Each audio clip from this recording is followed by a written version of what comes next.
Hey guys, and welcome to episode 45 of Break Time. I'm Alex. I am Iman. I'm Hector. And I'm Martha.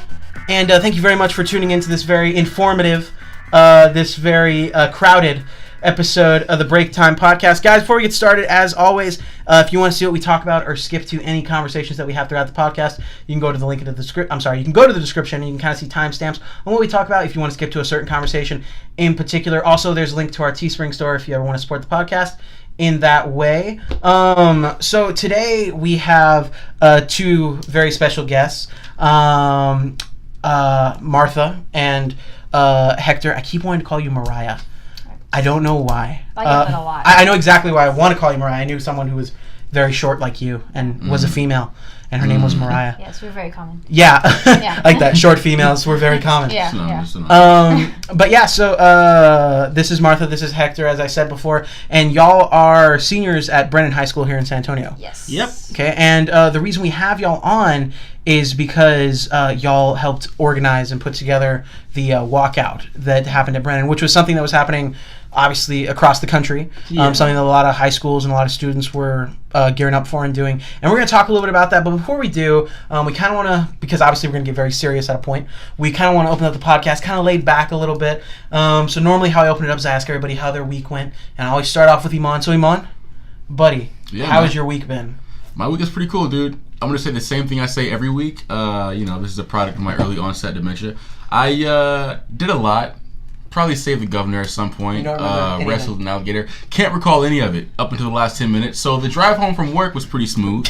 I bumped some SZA. You can never go wrong with SZA. Got here and there were some strangers in my room, but it's all good. It's all good. Another day in the life. So yeah, that's been my last 10 minutes. Nothing.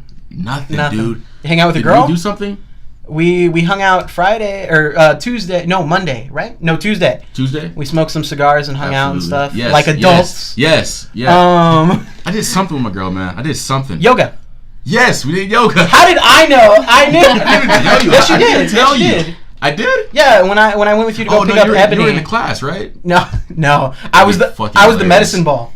Also, dude, I'm not familiar. No, when I was with you and we picked up Ebony from work, y'all were talking about it. Yeah. She didn't even go. Yeah, we did yoga. Ebony didn't even go? Of course not. Wow. But yeah, that's been my week, man. Just same. So Iman, yeah. That was your week. That was my week. I thought I was going to repeat. So, okay. No, we're not going to do all that. We're not going to do that. So, again, we'll just kind of recap it. Again, full disclosure, we had a slight technical issue. But, Hector, I know y'all kind of already mentioned it, but, kind of where's your week at? It's just procrastination all the way. Senioritis, trying to, get the heck out of Brennan before we're just all jumping ship at this point. Yeah. Jesus. And Martha, I'm trying to make this as natural as possible, but to my understanding, you're kind of in the same boat, right? Yes.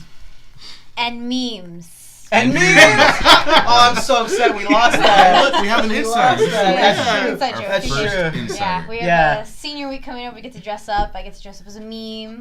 Yeah, and the meme you chose was... I think I know more about American Girl than you do Genius. And yours is the T-pose. We're hitting that T-pose, y'all. We lost that, too. We lost the part where... It's gone, man. Yeah, full disclosure, like I said, we kept going in the podcast, but we had stopped recording for probably about 2 to 3 minutes. We were talking and the recording wasn't going on. So we lost about 2 to 3 minutes of conversation where Iman was old for a minute. Yes, but no, I'm going to. But anyway, I'm not going to go into it. Okay, perfect. But just because I felt like it was important, but I wanted to hit it on it again. So y'all are seniors at Brennan. We've talked about it. Yeah. Y'all are going through senioritis stuff. Y'all are past the point where grades are turned in for colleges. Y'all kind of, I'm assuming y'all know where y'all are going. You've kind of mentioned it already. Yeah. But to kind of recap it, what are y'all looking at doing or going into? I'm going to be going to UTSA. I'm going to go into journalism. I'm already kind of started with the newspaper and the editor. Yeah. So, yeah. And Hector? I'm going into UT Austin, going to study government at the College of Liberal Arts there, and then full on there, hopefully run for office when I'm done with pre-law and all that afterwards. Yeah, so kind of like we were mentioning previously is... you're definitely the type of person that seems like they have a lot of goals, ambition. You seem like you're the type of guy who wants to be involved. Not that Martha isn't, but in this situation, as far as the walkout, you were the catalyst for it. You're kind of the one who was pushing to have it done. And I'll mention it again. And unfortunately, I'll do that again. But obviously, we're going to talk about the walkout, which is what students are using kind of as a way of protest, but also to bring awareness to the fact that they're calling for change within schools as far as doing something to better protect the students, maybe fighting or advocating for further gun laws and such. But the reason that it's important, and it's always important, but we were talking about earlier, unfortunately, there was another shooting that just happened outside of Houston, here in Texas, which is where we are. And a student came into school early morning, and he was armed with a shotgun and a .38 revolver, and he killed 10 people inside of his school and injured another 10. And, obviously our hearts and our prayers, thoughts, or whatever your belief is with those people and the individuals that were affected. But so obviously this happened also in Parkland earlier in the year. And I think that was the catalyst for a lot of high school students and individuals who are coming out and kind of wanting to put themselves in a situation where they could advocate and they could make that form of protest or, bring that awareness. Yeah. So, Hector, my first question is to you. Where was kind of your mindset and why did you kind of feel that you wanted to start this at Brennan, at the school that y'all attend here? Yeah, sure. So I decided I wanted to start this because, I was kind of that guy who would be like, I'm just going to wait it out. Maybe someone else might, make a charter Step for up and do it. Yeah, but then when I saw no one else doing it, I'm like, you know what? Someone's got to do it. It might as well be me because, I'm tired of waiting for this. Yeah. I want to get something started as soon as I can. Yeah, it's kind of like... almost like that, not a hero complex, but a lot of people say that like when they're in accidents or when they see something where they have to act. A lot of the stories are the same thing where it's like, oh, I was waiting for somebody else to do it. Like, right, the bystander effect. Yeah, you're like, oh, some guy's gonna come up and do it, and then you kind of have to realize and go, oh, I'm the guy. Yeah. I have to do it. So let me ask this. So obviously y'all did that, and it appeared to be successful. But Martha, where did you exactly come into it, and what was the role that you played as far as helping organize it? Well, I had seen on Twitter he had posted that he was starting the walkout, and I was really interested. I had already been talking with my friends about it and saying, this is something I do want to get involved in. I think that there is change that needs to be made. So so I reached out to him. I contacted him and asked if he needed help in any way. And glad he said yes because now I'm a part of this, and I've actually made a lot of friends, dude, like because of it, and I feel really good about myself. Yeah. And how many students would y'all say were part of the kind of planning committee or people who helped organize it? Well, we had a group chat that was I think like 20 to 30 people, but there was a main 5 people who were there at every meeting and willing to help out in any way they could. Yeah, they kind of formed like our main central committee to walk on everything, helping with logistics, social media outreach, making pens and stuff. So prior to, were there any like attempts for this to happen, or was it like it was just all purely talks about it? Because I know even for something like as simplistic as senior skip day, there's 10 attempts and rumors as to when it's going to happen, but nothing ever happens. Was that the case for the walkout, or was it all you from the get-go? It definitely seems difficult, kind of like to bounce off what he's saying. It definitely seems difficult, especially in high school, to organize anything with anyone. But well, previously what I saw, no one, like, there would be conversation about people, maybe doing a walkout, or maybe only saw one tweet about one person say they would lead it, but that's all it was, just discussion. Yeah, until no one acted. Yeah. Okay. It's usually how it goes, Yeah, So, to my understanding, you kind of started it. Martha, were you like one of the first people that kind of got on board, or? I was like the first day he tweeted it. I was one of the first people. That's awesome. Yeah. So you were kind of like there from kind of the beginning of the snowball effect of it becoming a reality. So let me ask you all this: as far as how much involvement was? Because some people perceive the walkout as, oh, they coordinated with the school and they did it and it was fine and the school understood. And then other people also perceive it as like, oh, all these assholes are just leaving. What the hell's going on? So, I mean, obviously it's going to be different for every situation. Some schools seemed that they were very open and wanted their students to participate if they wanted to. How was it at your high school, Brennan? Was it something that the school was against? Was it something they were kind of like, okay, but here are the rules, or how was it? Well, the teachers, the administration, everyone had to remain neutral during this, so they couldn't really support it. They couldn't really, say, no, you can't do it. That's interesting. They could never stop us from doing it. Yeah. Though I know we've had several meetings with the admin just to let them know, inform them what is going to be happening with the walkout. And they didn't seem very happy about it, but again, they said they couldn't stop us. So They tried giving us some other ideas as to, like how we can go about this instead of doing the walkout. One was actually handing out notes to people telling them that they are special.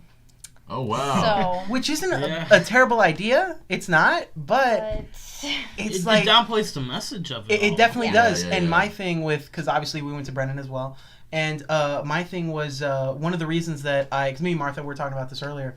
One of the reasons that I did leave high school early and I ended up finishing online and going right into the workforce was I had gotten sick that year and I was missing a lot of school. And they pulled me into the attendance office and they said, hey, we're going to kick you out because you're missing too many days. And I told them, like, oh, well, I have doctor's notes. And they're like, yeah, we stopped accepting those like after the 10th one. And I was like, so what am I supposed to do? And they're like, well, you're missing school and it hurts us with attendance, so we have to unenroll you. And I know a big thing for Brennan, because they said it all the time, was attendance. That attendance, like attendance was king, essentially, because that's how they made their money. So I can only imagine that definitely had to play some part of it, because they didn't want kids leaving. Oh, yeah, it definitely did. When we had our meeting with admin, that was the main thing they pointed out. And they said in particular, I think it was second period, that it was their most important date for attendance. Yeah, second period. Yeah. Because that was when attendance for the day went out. Yeah. Because if you missed first period, you had to be there for second. Yeah. It all the money. I'm glad you guys did not, I'd say chicken out and go with their idea of what the protest should be.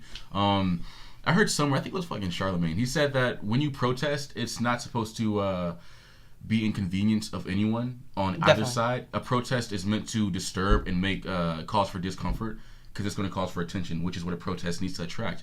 Yeah. So salute to you guys for doing that, man. I know they say, they can't do anything about it, but I know in their body language, the way they spoke to you guys, they were hinting against it. Mm-hmm. So, salute to you guys, man. Did you guys ever, at a certain point, think, I'm in over my head? What am I doing? I think it was about a week leading up to it. We were still trying to get all the bearings straight, and it was looking like it was cutting close. We weren't completely ready. Yeah. So that was kind of scary. But I think we all just kind of came together. We took a second, okay, we got this, and then we continued to go through with it. So. Yeah, I had a bit of a huddle together. Yeah. Mm-hmm. We were all there for each other, make sure we knew that we were a group and that we were in this together. That's awesome. Yeah.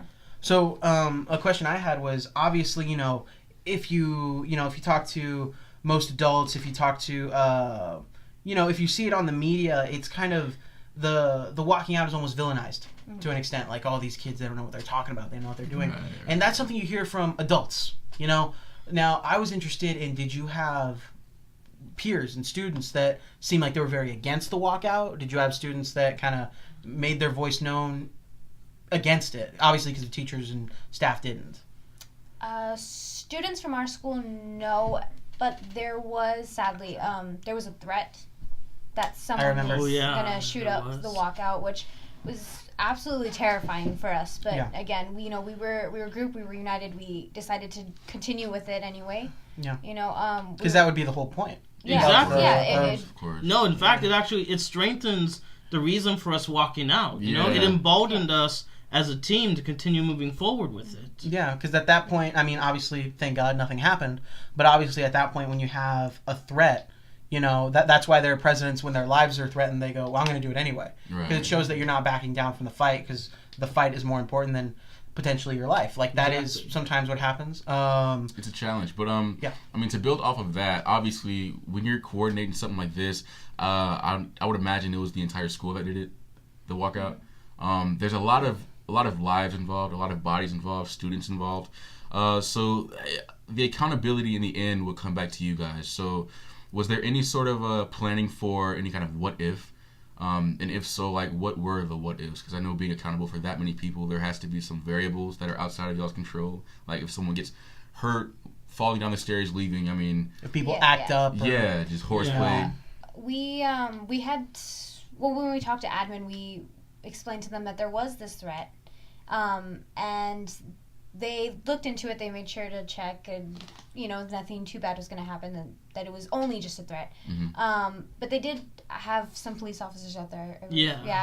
So that was help. The entrances to the schools, they were blocked off by police cars. That's amazing. Yes, Jesus, the police were everywhere. And then on top of that, we had some members of our group, on every side of like the group that was huddled outside to make sure that no one got too rowdy. If anything was going to happen, we can calm them down. So. Which I'm surprised that admin, at least, if they're to be believed. Sorry, I have this whole conspiracy thing with the admin of Brennan. I don't like them. Because when I was there, I don't know if we ever talked about this when I was there, but we had an incident, and I've talked about this a few times because it pisses me off to this day. But we had an incident where I was in a newspaper one day, there towards the end of the day, and they pulled out a student who was considered special needs. And he said that he was going to come to school the next day. They were pulling him out of his classroom because he was getting rowdy. And he said he was going to come to school the next day and shoot all of the African-American kids at the school, but he didn't use a nice word to say it. And we all heard that. And then the next day, admin sent out a call to all the parents to tell them what happened after second period.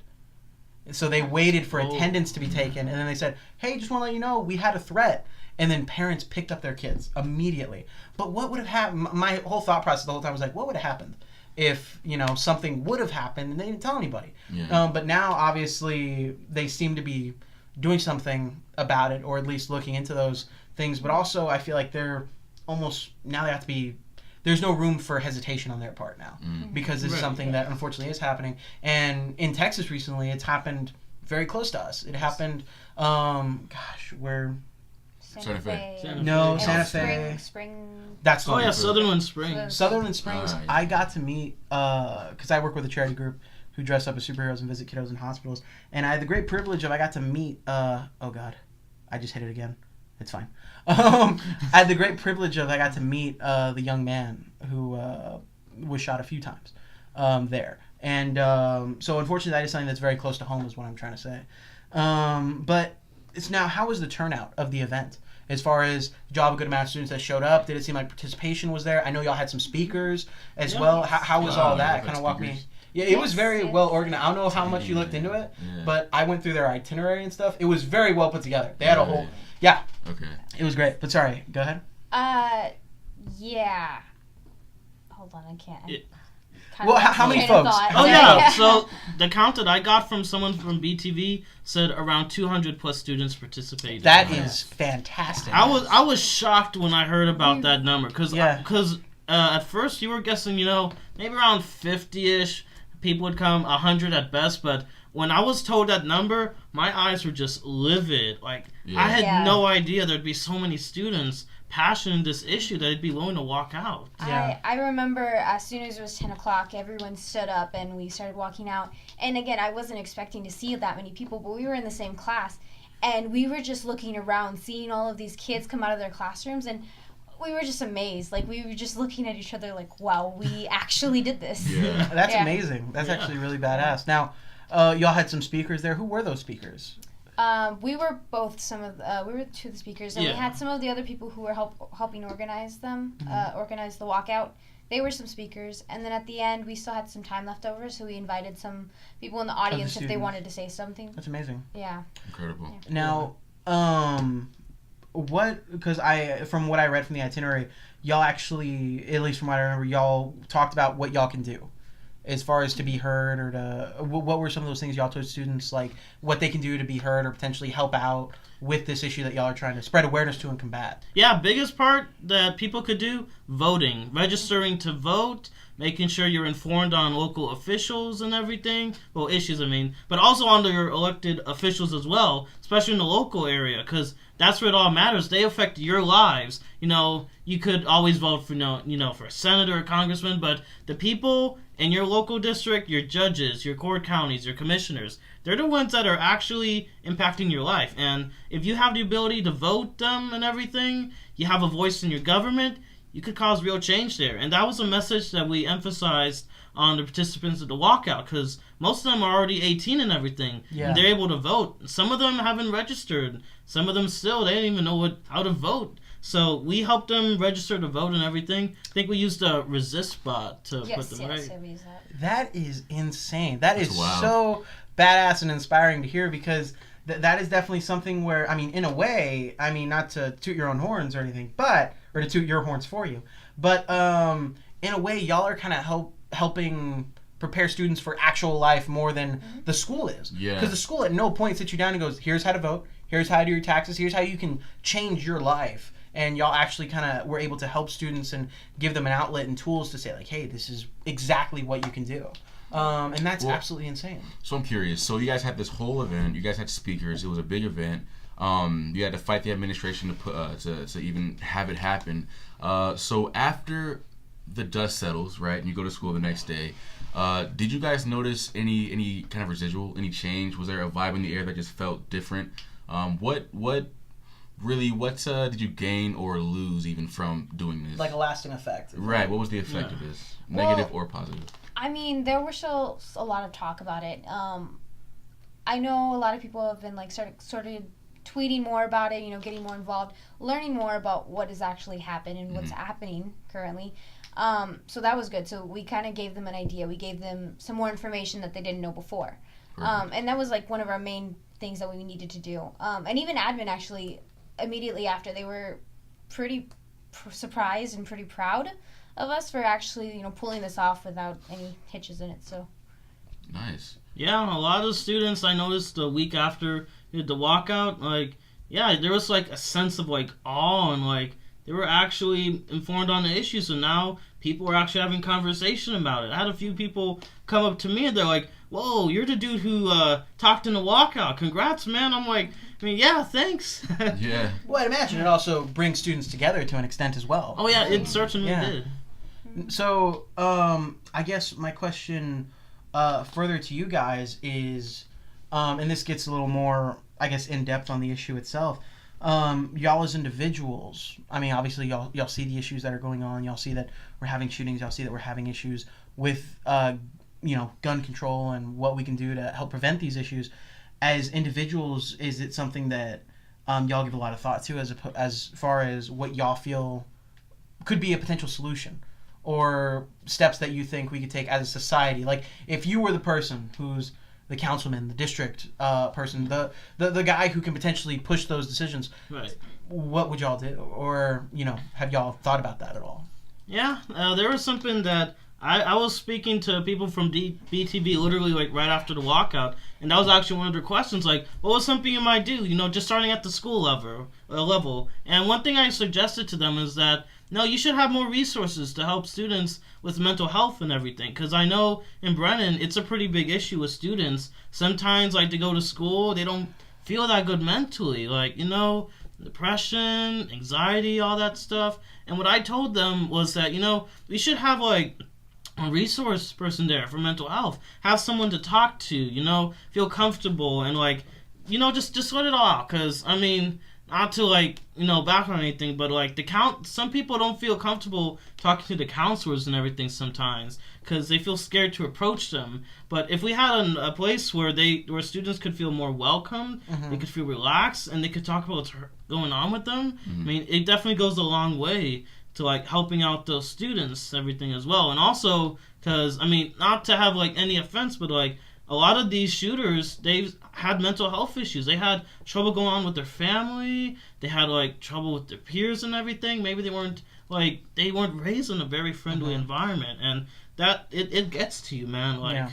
You don't feel the same and everything. And when you go to school, I mean, it could get even worse for them. Yeah. So let me ask you this, because this was something I found very interesting. Was did I even write it down? Can't remember if I put in more details about it.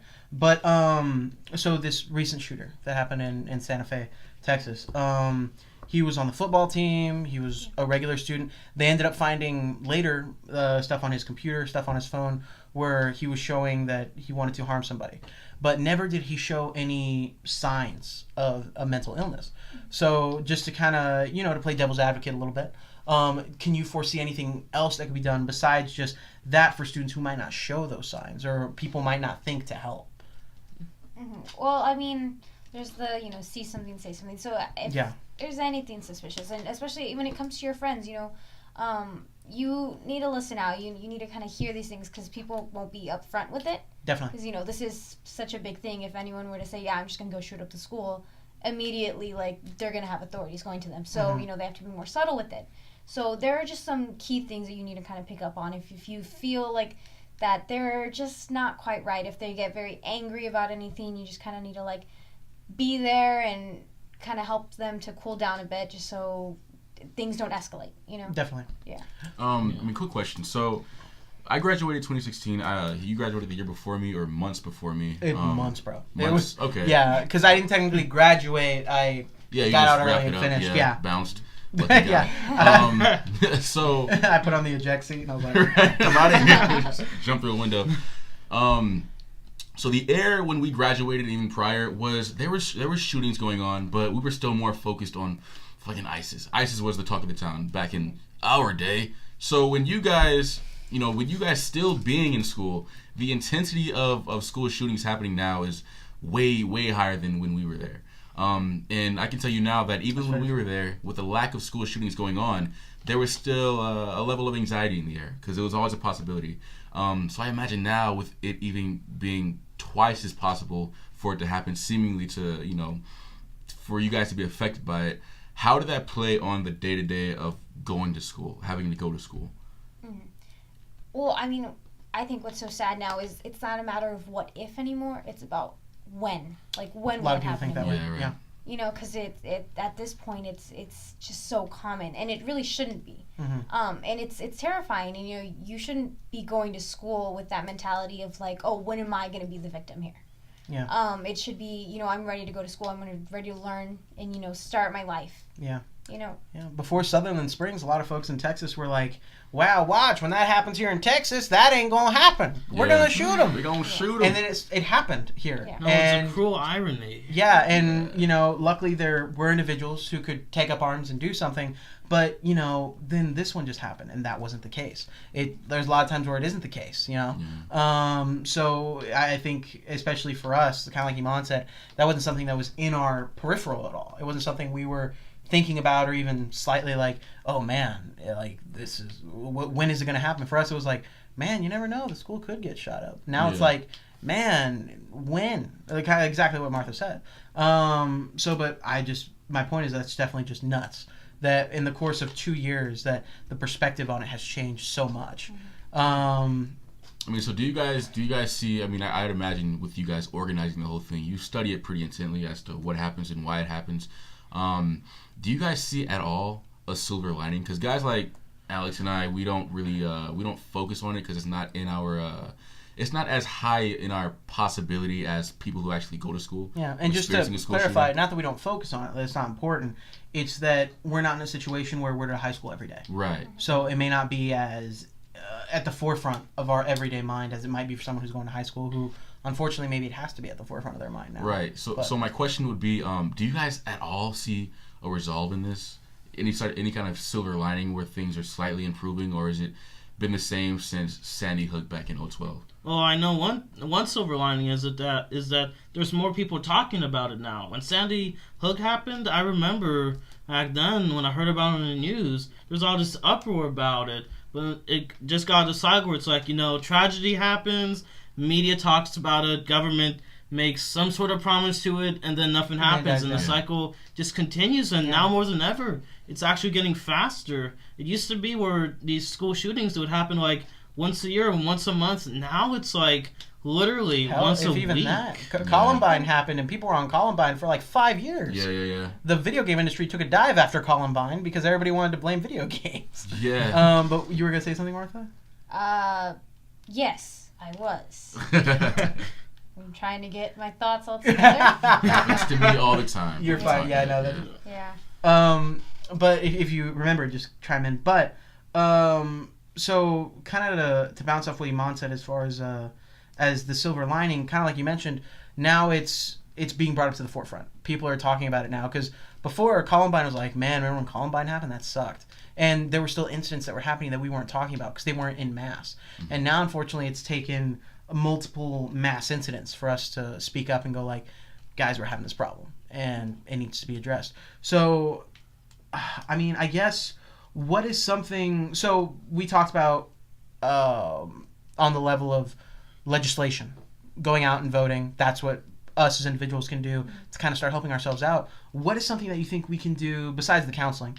What is something you think we can do as people, like just ground level I'm me, you're you on a regular everyday basis that can maybe help out or maybe, spot these people, see something, say something type of thing. Is there anything we can do as everyday people to be vigilant to help out? I'm not sure if that makes sense, but...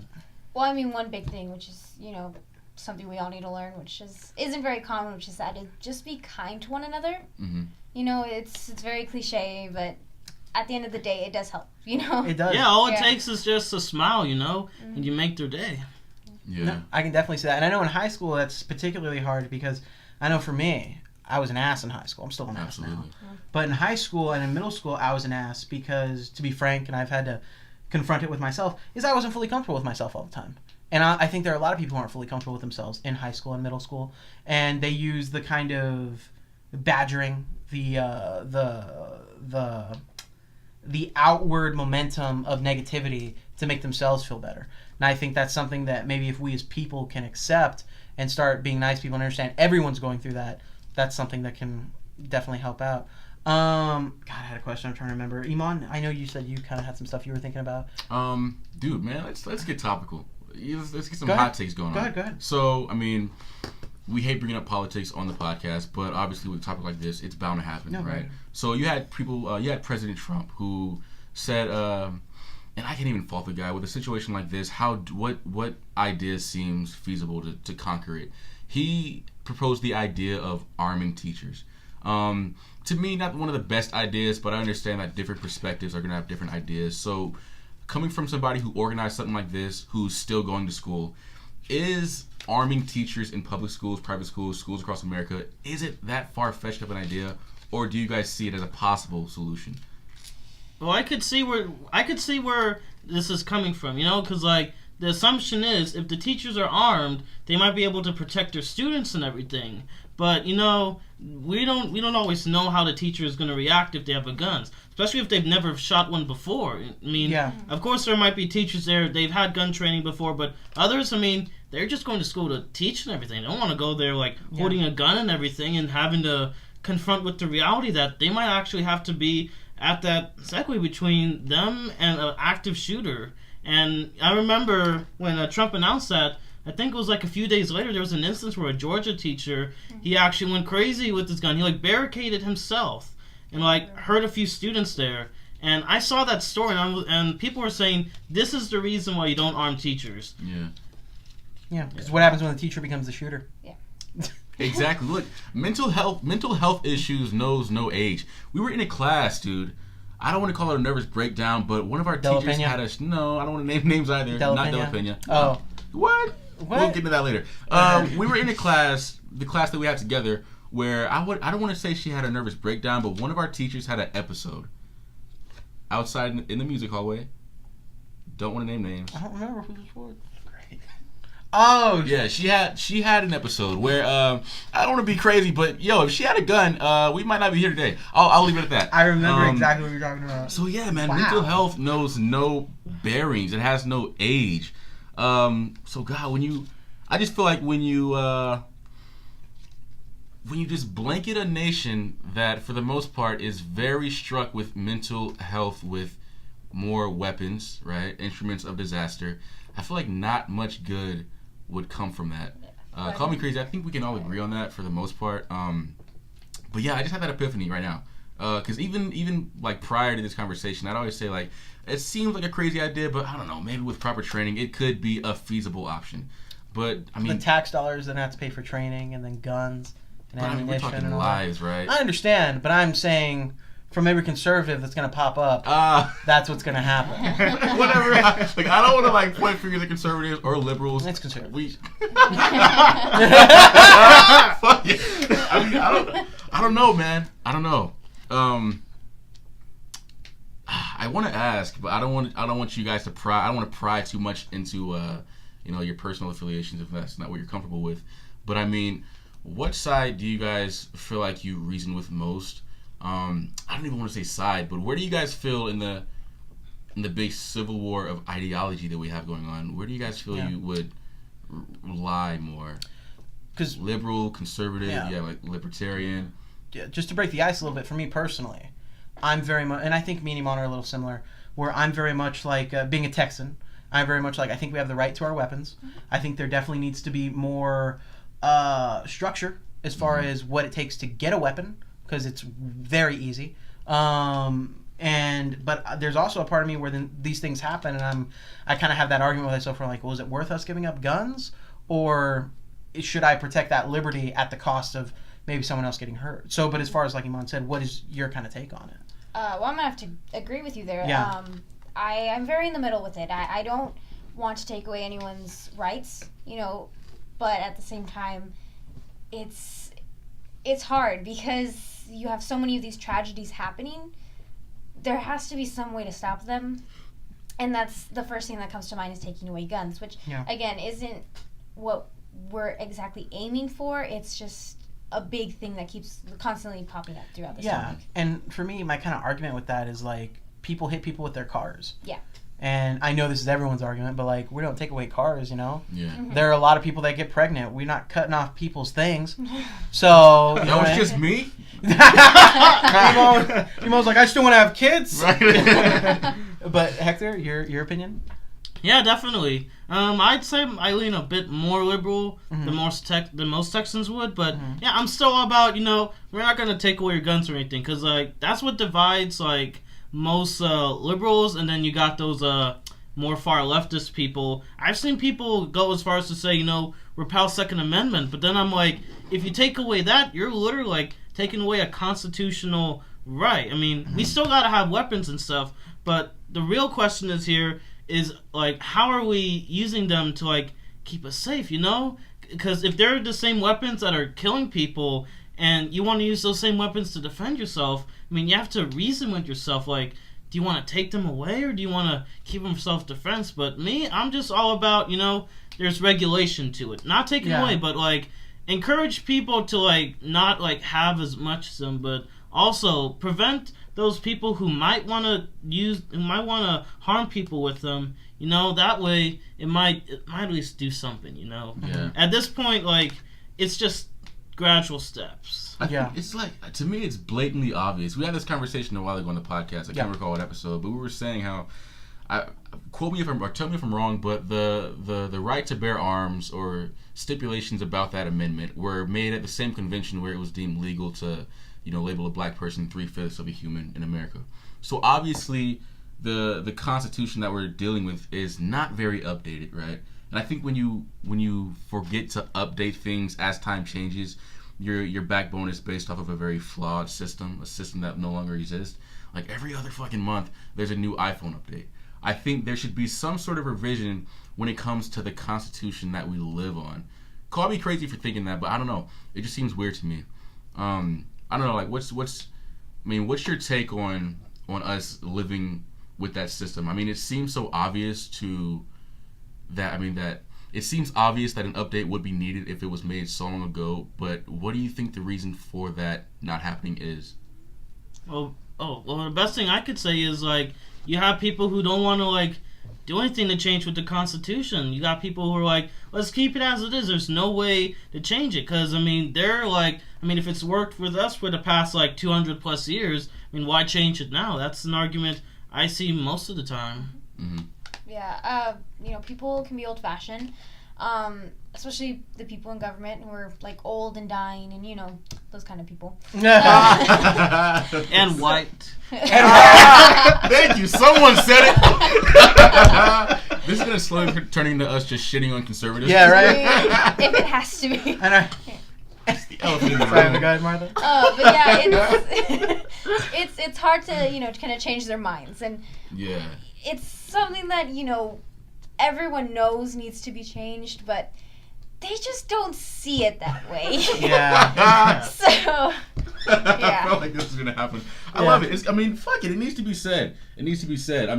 Look, us not wanting to confront that truth, if we did, it's going to make people upset. But by us not doing that, people are dying. Yeah. People are dying. Something should have happened, honestly, if you ask me, in 2012. You know what I'm saying? Even though it happened once, the fact that it could happen at all, I think is enough. So shit has to change, and certain motherfuckers gotta get on board. You know what I'm saying? But that being said, I can see, certain aspects of where they're coming from. So, definitely. So let me ask y'all this, because I know we're going to get to a point where we wrap it up soon so it doesn't get too late. But I want to ask y'all this. So clearly y'all did the walkout, and y'all definitely did something that was inspiring for kids, or not kids, but young adults. Yeah. And you kind of rallied folks. Now, maybe there are people out there who don't know how to go about that. Maybe there are people out there who are scared to do it. What would, both of you individually, what would you kind of say to those folks who maybe don't think they can make a change, or maybe who have inhibitions about putting themselves out there to fight for what they believe in?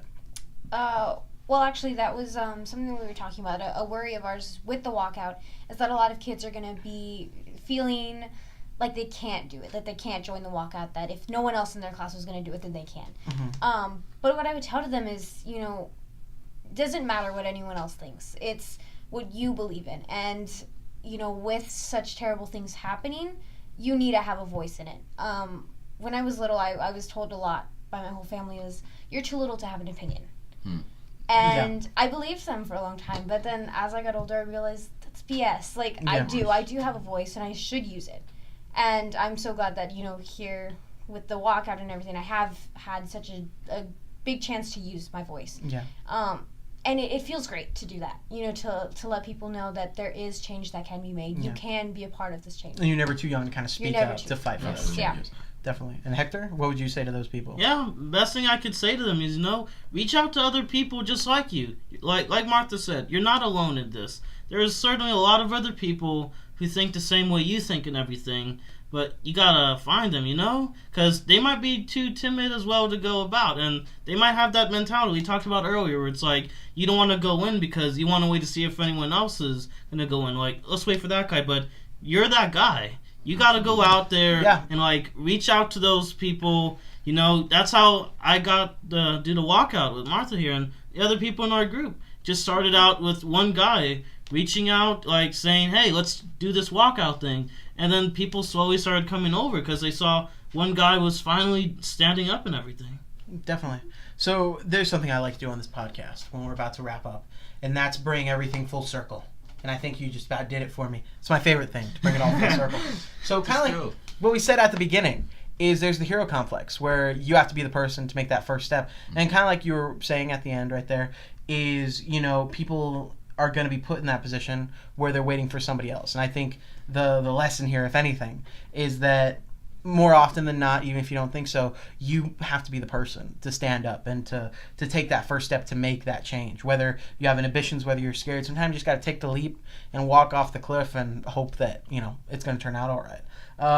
But again, if anything we take away from it, it's that we have to put our inhibitions aside and be willing to fight for what we believe in and fight to make those changes that we see that we want to get made in the world. So, but that being said, guys, thank you very much for tuning in to this very kind of heavy bull. That's from another podcast I watched. This very heavy episode from this very heavy episode of Break Time. We really appreciate it. Now, again, we really thank Martha and Hector for coming on, sharing their experience with us, and hopefully it inspires you guys to take that knowledge and to understand what students their age are doing and what message they're trying to put across. But also, I hope that it inspires you to do the same for battles that you have. Now, guys, is there anything y'all want to say before we end out this episode? You can do it. Hell yeah. Okay, Hector? Just go for it, man. You only live once. End it with a strong YOLO. Iman, absolutely. Is there anything you want to say before we end out this episode of Break Time? Hey, man. I want to say I just regained my faith in the youth, guys. Not that I lost it in the first place, but this really solidified it. Yeah. Honored, man. I'm honored. I don't want to toot y'all's horn too much, but y'all did some cool shit. I don't know if you guys realize it, but that was really cool what you guys did. Does that go on your resume, by the way? Do y'all put that on your resume? Definitely put it on my resume. Okay, I would, because I think that's a huge thing. Yeah, man. I just feel like I'm sitting next to somebody who's going to accomplish a lot of things. And it's really cool Hector. to be doing that. So you too, Martha. You too. Hey, this guy. There's a reason why they nominated me most likely to be president of prom. Oh, I was talking about Alex. No, thank you. We can all accomplish a little something. Yeah. No, definitely. You guys are killing it, man. Just keep doing it. Keep approaching whatever field you go into with the same intensity. And I definitely will be hearing about you guys in the future, man. Keep doing your shit. Oh, wait, one Yes, thing. ma'am. Go right ahead. Memes. Okay, memes. Yeah. Alrighty, guys. Thank you very much for tuning into this episode of Break Time, and we'll catch you next time. Yeah.